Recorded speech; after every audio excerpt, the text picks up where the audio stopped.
মাসের পর মাস পেরিয়ে গেছে সেই ভয়াল আগুন, তবু থামছে না লস অ্যাঞ্জেলসের দাবানলের ক্ষয়ক্ষতির গল্প। ধ্বংসস্তূপে খুঁজে পাওয়া গেল আরও এক মানুষের দেহাবশেষ। নতুন এই সন্ধানে ভয়াবহ ইটন ও প্যালিস্টের দাবানলে প্রাণহানির সংখ্যা দাঁড়ালো 30-এ। এটি ক্যালিফোর্নিয়া ও লস অ্যাঞ্জেলসের সম্প্রতি ইতিহাসে সবচেয়ে বিধ্বংসী দাবানলের একটি হিসেবে বিবেচিত হচ্ছে।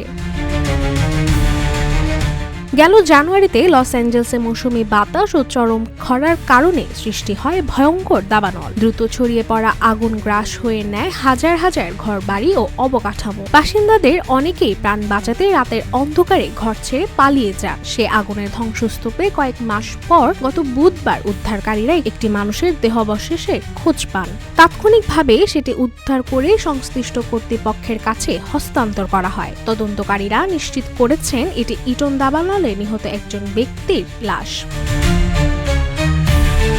এই ঘটনায় ইটন দাবানলে প্রাণহানির সংখ্যা বেড়ে দাঁড়িয়েছে 18 জনে, আর প্যালিস্টেডে দাবানলে মারা গেছেন 12 জন। গেল 25 জানুয়ারির পর এবারই প্রথম সেখানে নতুন কোনো মরদেহ উদ্ধার করা হলো, তবে সব মৃতের পরিচয় এখনো শনাক্ত করা যায়নি।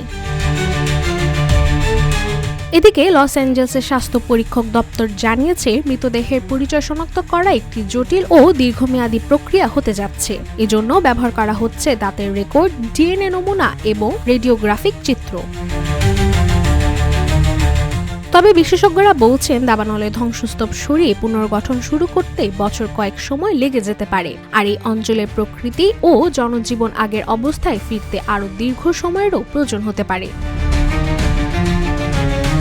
এই দাবানল শুধু প্রকৃতিকে নয়, বরং মানুষের জীবনকেও ছিন্ন ভিন্ন করে দিয়েছে। বারবার সতর্কতা ও আগাম প্রস্তুতির পরেও কেন এমন সর্বনাশী আগুন থামানো যায় না, সেই প্রশ্নেই এখন ঘুরপাক খাচ্ছে প্রশাসন ও নাগরিকদের মনে। প্রাণহানির সংখ্যা বাড়ছে, পরিচয় মিলছে না অনেকের, তাই ক্ষত মুছে না যাওয়া পর্যন্ত এই আগুনের দাহ আর্তনাদ হয়ে ফিরে আসবে বারবার।